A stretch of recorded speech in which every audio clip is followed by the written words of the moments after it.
A paz do Senhor, meus irmãos, minhas irmãs, sejam muito bem-vindos ao nosso canal. É Tempo de Ensinar EBD, um canal exclusivo para os amantes da Escola Bíblica Dominical.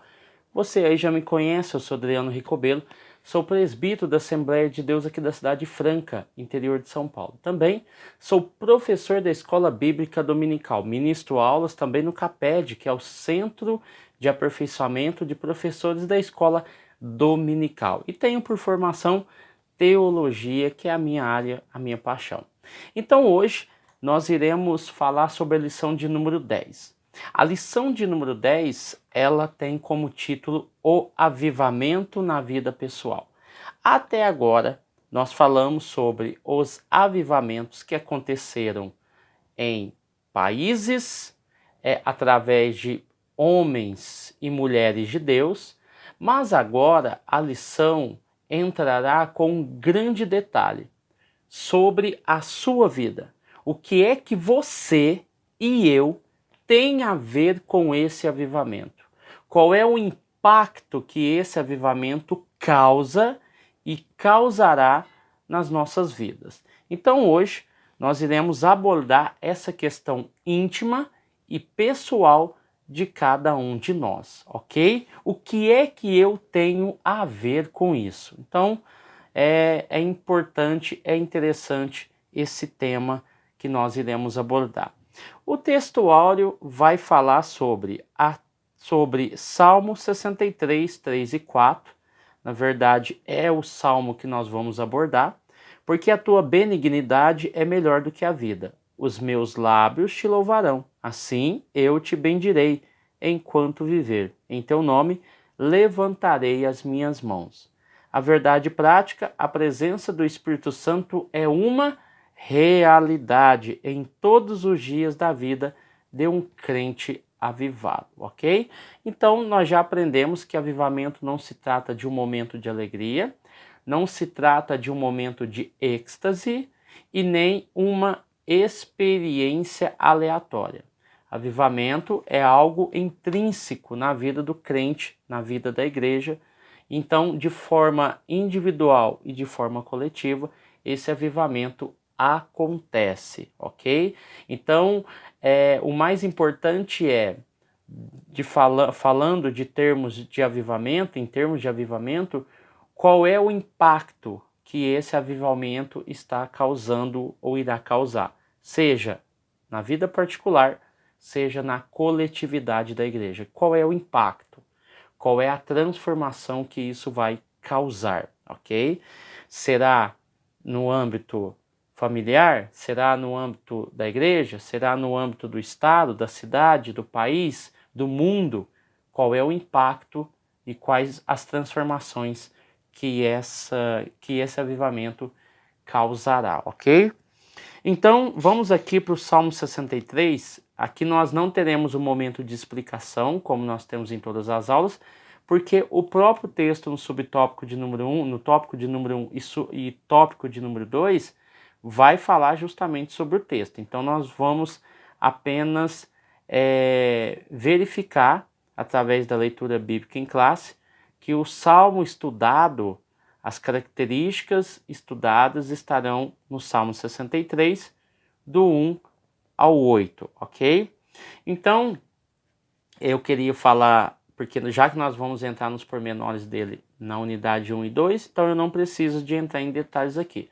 O único ponto que quero destacar aqui é o seguinte: esse salmo, ele vai até o versículo 11, então nós temos aí uma continuação.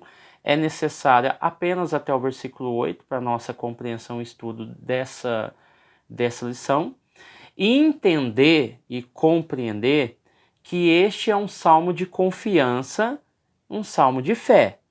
Entender que esse salmo é um salmo de confiança e de fé. Ou seja, confiança e fé no quê? No auxílio de Deus. Segundo ponto que nós temos que entender que esse salmo, Salmo de Davi, nós vamos falar mais um pouco sobre isso, ele é um poema em forma de canção. Então a forma como ele era falado não era de maneira falada, mas de maneira cantada. Então é um salmo ao qual era feito em tom de canção, tá bom? Isso traz uma beleza, uma combinação, uma junção de elementos, de palavras, de sentimentos que se entrelaçam entre si e traz até nós uma canção, ok? Então ele era entoado em forma de canção e não em palavras ditadas, tá bom? Então nós vamos ver aqui no nosso plano de aula algumas questões que eu fiz questão de colocar. Não há avivamento eclesiástico sem que haja cristão genuinamente avivados, ou seja, a coletividade, ela parte do princípio da singularidade, tá bom? Então, cada indivíduo de forma conjunta faz com que esse avivamento se torne algo coletivo, mas se começa na individualidade de cada indivíduo. Mas o que essa busca tem que ser sólida, contínua e sempre manifesta em atitudes de bondade e obediência. Ou seja, quando eu falo de avivamento, eu estou falando de uma busca sólida, confiante. A essa busca sólida e confiante, ela me traz o quê? Uma solidez, uma continuidade manifestada. Essa continuidade se manifesta em bondade e obediência, ou seja, essa vida ascética que nós conhecemos. Todo avivamento é marcado pela busca fervorosa, oração constante, leitura e prática da palavra são alguns elementos apresentados aqui no plano de aula, que é importante você aderir à sua lousa, aos seus estudos aí, porque vai ser muito importante. Outra questão que eu queria levantar antes da introdução é a questão de algumas perguntas que você pode fazer em sala de aula, que eu fiz questão de elaborar pessoalmente para que abra a sua mente, porque o intuito da aula, o intuito do canal é esse, é abrir a sua mente para algumas questões. O avivamento coletivo depende de um avivamento pessoal, isso é fato. Cada indivíduo tem a sua singularidade, a sua personalidade e o seu interesse de busca. Outra coisa, o que esperar de você? Essa é uma pergunta feita para nós mesmos. O que você espera de você mesmo? Quais são as suas ambições espirituais? Ou seja, quais serão as minhas prioridades espirituais? Essa é uma outra pergunta que se deve fazer. Quais são as minhas prioridades espirituais? A gente busca muita coisa material, mas no âmbito espiritual, quais são as minhas prioridades, tá? O que eu vou esperar de mim mesmo? Eu posso ser melhor? Eu posso buscar algo melhor para minha vida? Um dom? Eu posso me dedicar mais ao ensino, mais à palavra, enfim. Eu quero me dedicar mais à oração. O que esperar de você? Outra pergunta importante que você pode fazer para você e para os seus alunos é, falando em termos de avivamento, até onde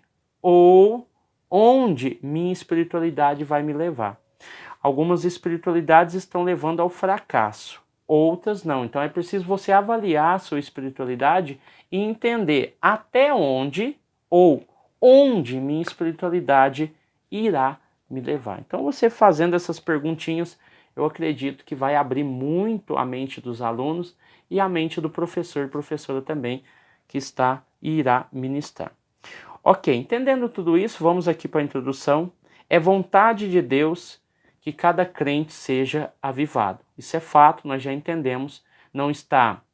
Avivamento não está ligado ao tom do pregador, à dicção do pregador, mas à vida individual de cada indivíduo, que afeta de maneira positiva a coletividade. Outro ponto importante, não pode haver igreja local avivada sem que os membros experimentem um avivamento espiritual em suas vidas, mostrando novamente a ideia da singularidade, da pessoalidade de cada indivíduo. Outra questão, além desse avivamento se manifestar no interior do templo, ele se revela em todos os lugares, ou seja, em todos os ambientes podemos entender e compreender se existe um avivamento ou não, porque ele está intrínseco no casamento, na vida familiar, na escola, na faculdade, no trabalho, no negócio, ou seja, ele se revela em todos os lugares, nos nossos testemunhos, enfim, aquilo que nós representamos. Nós representamos um reino, tá? Somos representantes de Cristo na terra, e representantes porque fomos chamados para proclamar, escolhidos para proclamar as boas novas de salvação, tá bom? O avivamento na vida do salmista. Nós temos que entender aqui o seguinte: esse salmo, ao qual nós iremos esmiuçar um pouco aqui, fala sobre a fuga de Davi. Então é um salmo de Davi. Essa fuga de Davi diante de Saul, durante o período em que ele passou no deserto de Judá. Então lá você vai ter as referências, 1 Samuel capítulo 23, até o versículo 14, tá? Do 14, nós vamos ver que tem aí até o versículo de número 25 do capítulo 26. Então você vê que essa fuga de Davi diante de Saul, durante esse período que ele estava no deserto de Judá, compreende o capítulo 23 até o capítulo de número 26, começando 26:14 a 23:14 até 26:25, tá bom? Então depois você dê uma lida lá e você vai entender. Não é necessário adentrar, é apenas um aporte de informação, porque o principal ponto a ser estudado é esse apresentado pelo autor. Então vamos lá. Então por isso que ele diz que o estudante da Bíblia sabe que o salmista. Quem que é esse salmista? Davi, tá bom? Entendendo que esse salmo foi feito em forma de canto, tá? Ele desejava com entusiasmo a presença de Deus. Então esse desejar é importante, tá? Quando você quer alguma coisa, você busca, você acha, você encontra, você não mede esforços para alcançá-lo. Então o desejo é importante, é por isso que nós vemos esse desejo. Dentro dessa questão, desse desejo, desse entusiasmo, nós vamos ver uma adoração consciente. Por quê? Quando a gente fala de conscientização, o próprio texto já diz no versículo 1, que é o versículo que nós estamos estudando aqui agora. Ó Deus, tu és o meu Deus, de madrugada te buscarei. Primeiro ponto, ó Deus, tu és o meu Deus. Nós vemos aqui claramente uma conscientização do relacionamento pessoal. Ou seja, eu estou consciente dessa relação entre eu e Deus.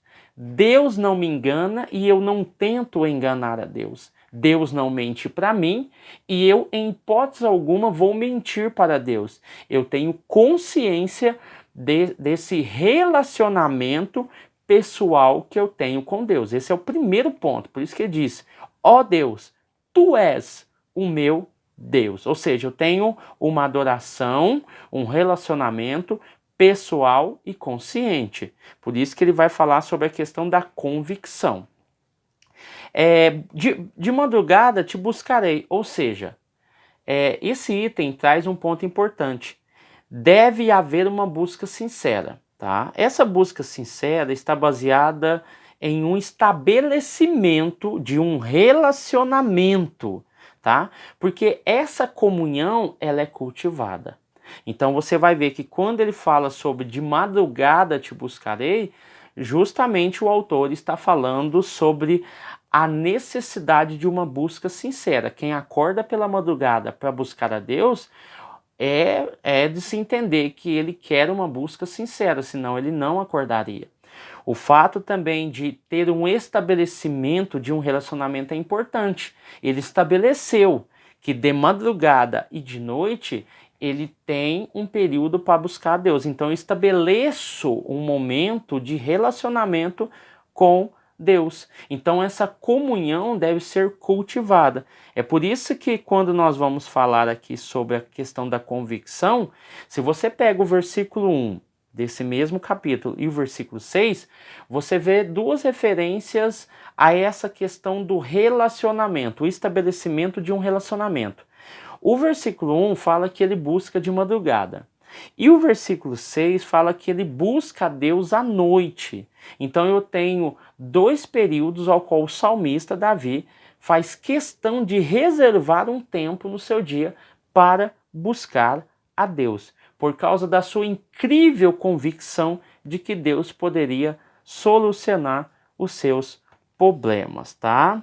E quando ele fala aqui a questão da sede, né? O autor vai dizer: a minha alma tem sede de ti. Quando nós olhamos para essa questão, você vai ver que ele usa alguns elementos para representar de forma profunda o seu sentimento. Eu tenho sede de ti. Como o quê? Qual é a referência que eu uso? Uma terra seca, tá? Uma terra cansada, uma terra que já trabalhou, que já produziu e precisa dos seus nutrientes. E de uma terra sem água. Então, a minha sede é tanta que ela é comparada a esses três momentos: uma terra seca, uma terra sem água e uma terra cansada, ok? Então, aqui nós temos uns elementos importantes que é de suma importância que você anote aí para você compreender. O subtópico de número 2 vai falar sobre contemplando e bendizendo ao Senhor. Subtópico de número 1 falou sobre uma busca sincera. No subtópico de número 2, o versículo será o versículo 2, 3, 4 e 5, e também o 6 ao 8. Então, aqui no versículo 2, nós vamos ver que o salmista Davi tinha o anseio em ver. Essa tradução é interessante, que algumas traduções dizem assim: quero ver. Como és? Como é o poder, tá? E a glória, ou seja, o poderio de Deus e a sua glória. Eu quero ver, eu quero presenciar, eu quero sentir esse poderio, né? Como tu és poderoso, como tu és glorioso, ou seja, essa experiência o autor tenta buscar ao ver esses elementos sendo observados no templo ou através do templo. Tá? Então eu tenho um reconhecimento dessa benignidade divina, tá bom? Porque isso nós vemos lá no versículo 3, 63 e 3, saindo do versículo 2, aonde ele pretende ir ao templo para ver a sua fortaleza e a sua glória. No versículo 3, você vai ver que ele fala do amor de Deus. O teu amor é melhor do que a própria vida, e por isso eu te louvarei. Então ele entende que o amor de Deus é tão grande, tão maravilhoso, que é tão importante, tão maravilhoso, tão espetacular, tão valioso quanto a própria vida dele. E se tem algo que o ser humano deve valorizar, é a sua própria vida. Mas ao ponto que ele entende que o amor de Deus excede o seu amor na sua própria vida, excede aquilo que é mais valioso para a sua vida, ele começa a não se louvar a si mesmo, mas louvar aquele a quem ele sabe que é melhor do que a própria vida. Ou seja, o amor de Deus. Deus amou o mundo de tal maneira que enviou o seu Filho para que todo aquele que nele crê não perecesse, mas que tivesse a vida eterna, né? Então aqui no versículo 3 nós temos essa ideia do amor.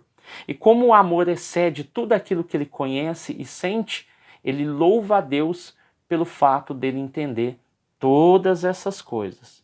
Aqui no versículo de número 4, ele vai falar sobre a questão de glorificação, a questão de erguer as mãos, né? Erguer as mãos em favor, em louvor ao nome do Senhor.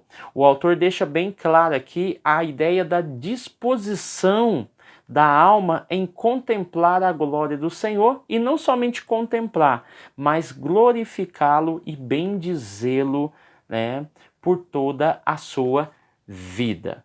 Outro ponto importante: é possível sim viver essa realidade espiritual diante de um contexto completamente oposto, que é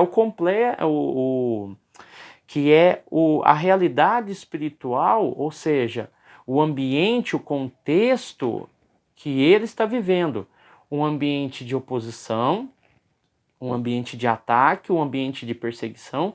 Em tudo isso ele vê a glória de Deus e por isso ele o exalta por causa disso, tá? Somente um verdadeiro avivamento espiritual na vida do crente é capaz de fazer isso, tá? Então somente o poder de Deus, o avivamento dentro do coração do ser humano faz com que ele compreenda e entenda o valor de um grande avivamento. Deus é o nosso auxílio. Subtópico de número 3 vai abordar aqui o versículo de número 5. O versículo de número 5 vai falar sobre as bênçãos. E sobre essa questão da bênção, o salmista Davi deixa muito bem claro que as suas bênçãos são como alimentos gostosos. Olha para você ver que comparação mais poética, inteligente e acessível a qualquer pessoa. A sua bênção é como alimento gostoso ou alimentos gostosos, né?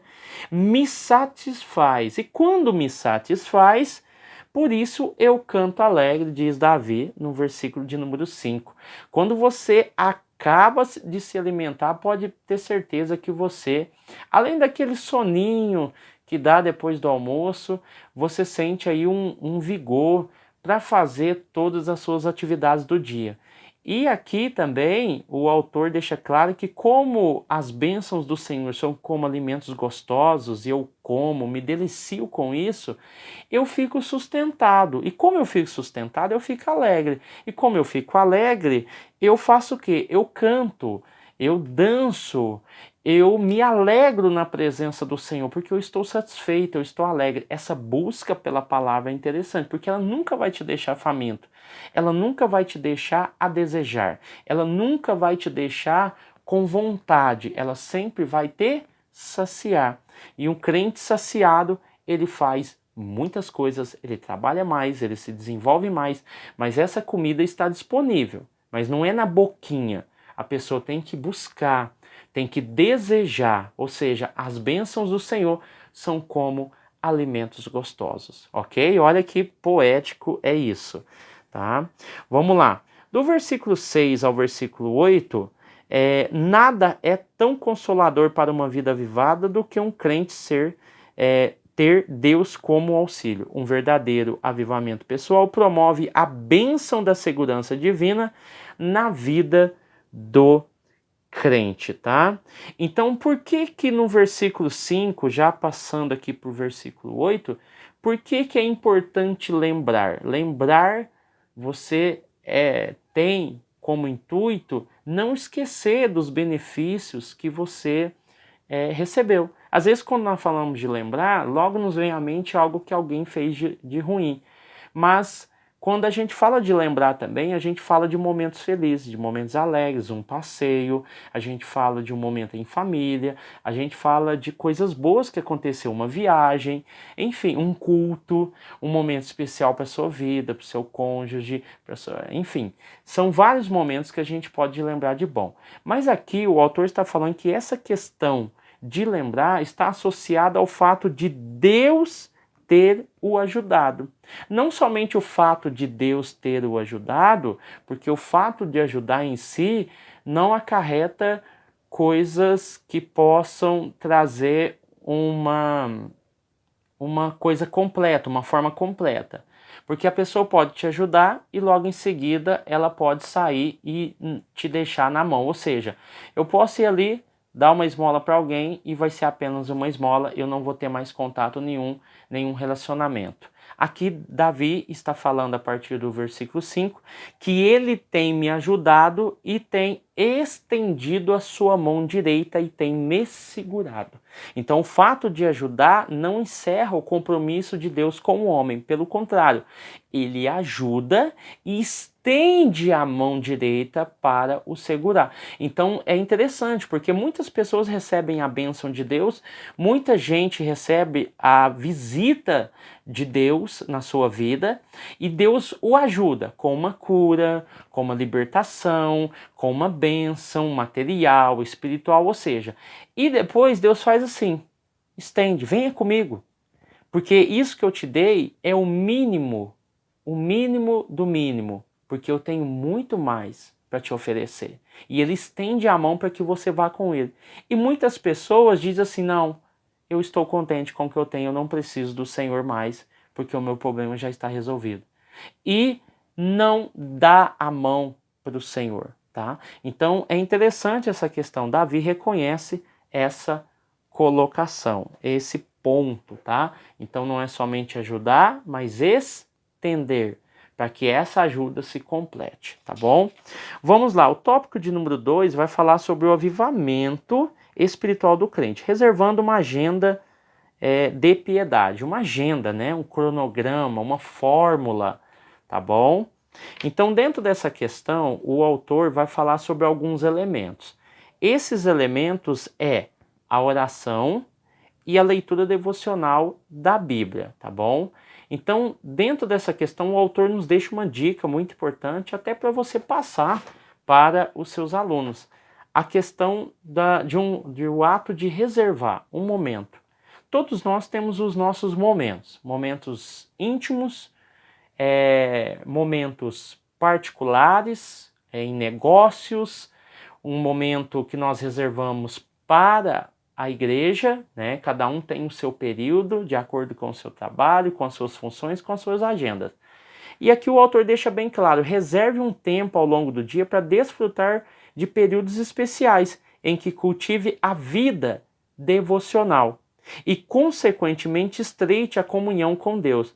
Então, essa ideia de reservar um tempo não está restrita somente na leitura e na oração. Quando nós falamos dessa questão, ela se expande, porque se eu tenho uma prática de oração, eu estou falando também de convivência. Se eu estou falando de prática de oração, eu estou falando de perdão. Se eu estou falando de prática de oração, eu estou falando de autoconhecimento. Então, a partir do momento em que eu me entrego à oração, eu consigo resolver os meus problemas pessoais, eu consigo resolver os meus problemas coletivos, porque talvez você é um líder de uma empresa, você é pastor ou pastora de uma igreja. Então, a oração, ela tem como intuito também atingir o próximo. E o seu próximo você não sabe quem é.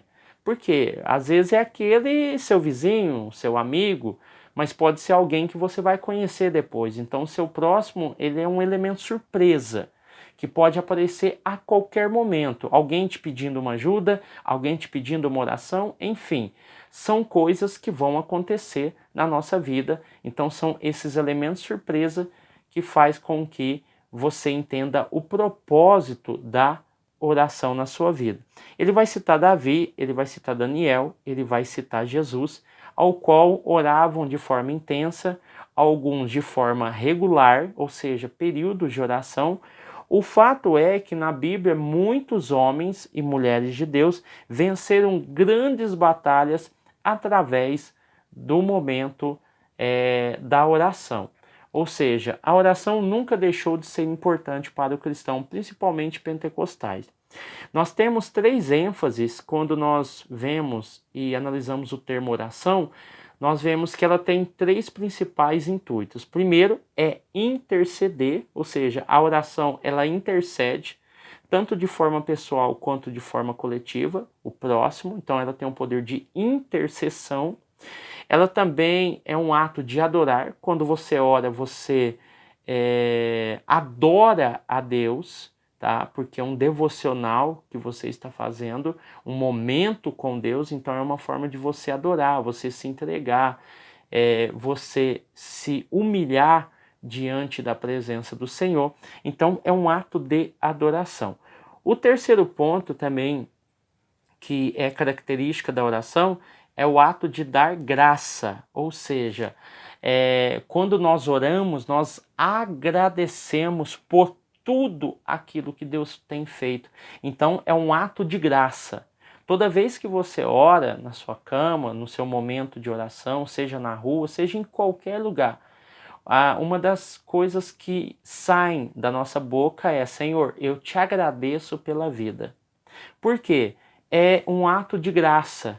Eu estou agradecendo a Deus pelo ar que eu respiro, pela vida que eu tenho, por aquilo que eu conquistei, por aquilo que eu vou conquistar, por aquilo que eu sou. Então nós agradecemos, e é um ato de graça, porque nós agradecemos pela família, nós agradecemos pelo marido, pela esposa, pelos filhos, pelos parentes, pela avó, pelo vô, pelos tios, enfim.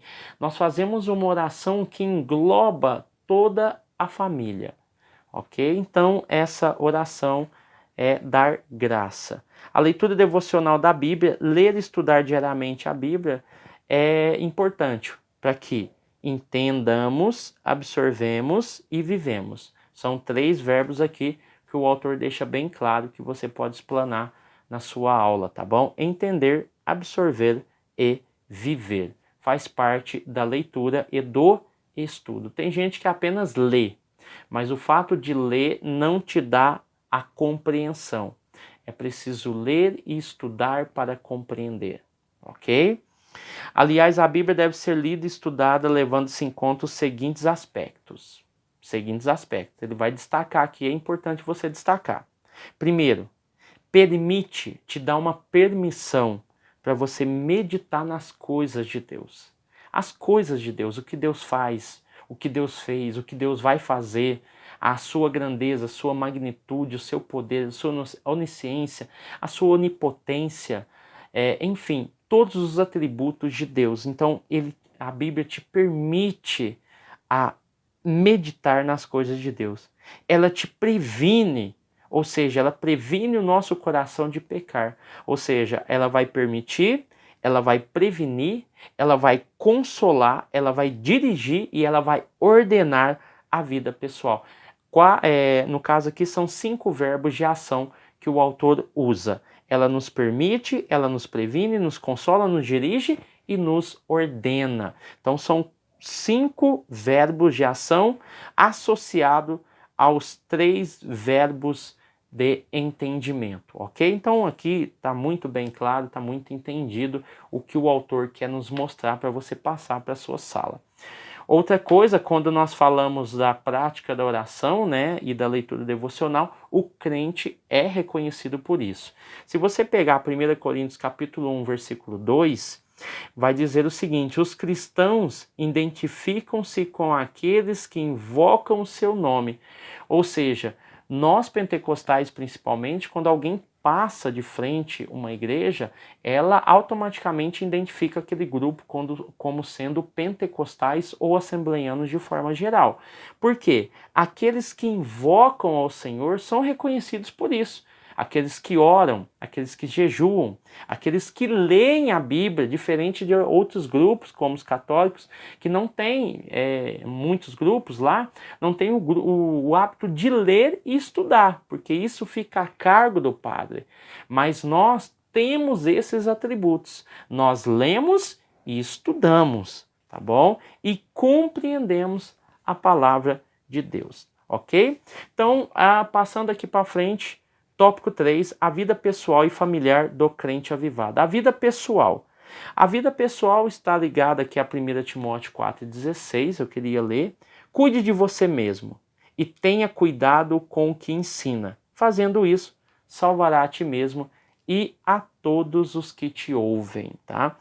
É interessante porque aqui fala também de 3 elementos que o autor deixa bem claro. A questão da integridade, que ele coloca aqui no subtópico de número 1, a prudência e o cuidado. Integridade é questão pessoal, a prudência é o que você vai falar, o que você vai fazer, e o cuidado, tá? Você tem uma arma poderosa na sua mão, a palavra de Deus. Então ela pode matar também, tá bom? Tem muita gente que usa a Bíblia para matar, mas nós devemos usar a Bíblia para salvar, para libertar, para trazer vida e vida com abundância. Então, quando nós olhamos essa ideia do cuidar de ti, cuide de você e tem cuidado de ti mesmo, ou seja, cuide de você mesmo e tenha cuidado com o que você ensina, tá? Porque você, através disso, salva a ti mesmo e a todos aqueles que te ouvem. Então, a ideia não é salvar você e condenar o outro. Essa não é a ideia da Bíblia, tá bom? Então é a vida pessoal. Na vida com o cônjuge. Na vida com o cônjuge, o autor coloca: uma vida avivada no espírito tem como consequência básica o quê? o amor e a submissão. Ele usa Efésios capítulo 5, né, que vai do 22 até o 27, e eu queria destacar o versículo 28 e o versículo 29, dizendo o seguinte, né, fazendo referência aos homens. O homem que ama sua esposa ama a si mesmo. Versículo 29, porque ninguém odeia o próprio corpo, tá? Então isso é interessante, é lógico que o texto também vai falar sobre a questão das mulheres e a questão dos homens, tá? Então ame a sua mulher como você ama a si mesmo. Você não se fere, você não se mata, pelo menos você não deve se matar. Você não se mata, você não se fere, você não se corta, você não se magoa, você não se entristece a si mesmo, ou seja, isso você deve também ao seu cônjuge, tá bom? Então é importante essa vida pessoal, essa vida com o cônjuge e essa vida também com os filhos, porque é a família nuclear. É a família nuclear que está sob ataque. Então nós não queremos uma implosão de dentro para fora, nós queremos uma expansão e não uma implosão, tá, da família nuclear assembleiana ou cristã. Nós queremos o quê? Uma expansão dessa família. Nós queremos que os padrões monogâmicos e heterossexuais eles se expandam para todo o ambiente ao qual nós estamos, tá bom? Esses padrões que muitas das vezes são atingidos e atacados geralmente, principalmente no Brasil, tá? Então vamos lá, um crente avivado dá atenção, tá? Aqui vai falar sobre os filhos e um ponto aqui é a questão da atenção. Eu sei, entendo e compreendo que cada um tem um estilo de vida, cada um tem uma vida corrida ou não. O fato é, independente da sua vida, se você é pastor, pastora ou não, a atenção aos filhos é primordial. Eu tenho minha esposa é psicóloga, nós temos uma filha de 2 anos, vai fazer 2 anos agora, dia 15 de março. E uma das questões que eu aprendi, como é a primeira, é a questão da atenção, tá? Sempre tire um tempo para o seu filho, sempre tire um tempo para a sua filha, ela necessita disso. Pare tudo que você está fazendo, pare tudo que você está organizando e dê uma atenção prioritária aos seus filhos, porque eles são primordiais para a sua vida. Nunca ignorem os sentimentos, nunca ignore o comportamento dos seus filhos, porque o comportamento e as atitudes podem estar expressando algum sentimento de tristeza, de dor, de angústia. Às vezes os pais não dão a devida atenção. Minha esposa é psicóloga e ela tem ajudado, tem atendido muitos adolescentes, muitos jovens que têm esse problema, tá? Então é importante que se dê a maior devida atenção. Inclusive, o próximo trimestre nós vamos falar sobre a família e vai ser uma aula extraordinária falar sobre esse tema, tá bom? O afeto, o cuidado espiritual, hábitos do culto doméstico, o relacionamento cristão com os filhos e a disciplina dos filhos são elementos aqui que são elencados pelo autor e que trazem uma grande importância para o ambiente familiar.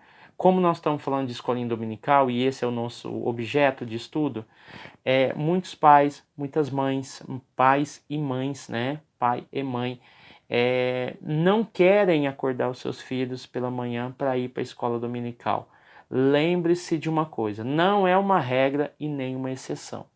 Mas aquele que não acorda o seu filho pela manhã para ir para a escola dominical, pode ter certeza que no dia de amanhã ele não te deixará dormir à noite por causa da sua vida secular, tá? Então, acorde o seu filho, põe ele para dormir mais cedo à noite, faça uma rotina para o seu filho, para que chegue no domingo, ele não sinta o peso dos seus estudos, porque não é fácil estudar, para que ele não sinta tanto esse peso e tenha disposição pela manhã, acorde, faça um café para a família, seja o mais simples possível, mas faça um café, compartilhe aquilo e se prepare para ir para a escolinha dominical. Isso é importante, isso é prazeroso, isso é proveitoso e isso é importante para a família brasileira. E não vai só o pai, eu vou lá e vou deixar meu filho e voltar para cá. Não, é você, seu filho e sua esposa.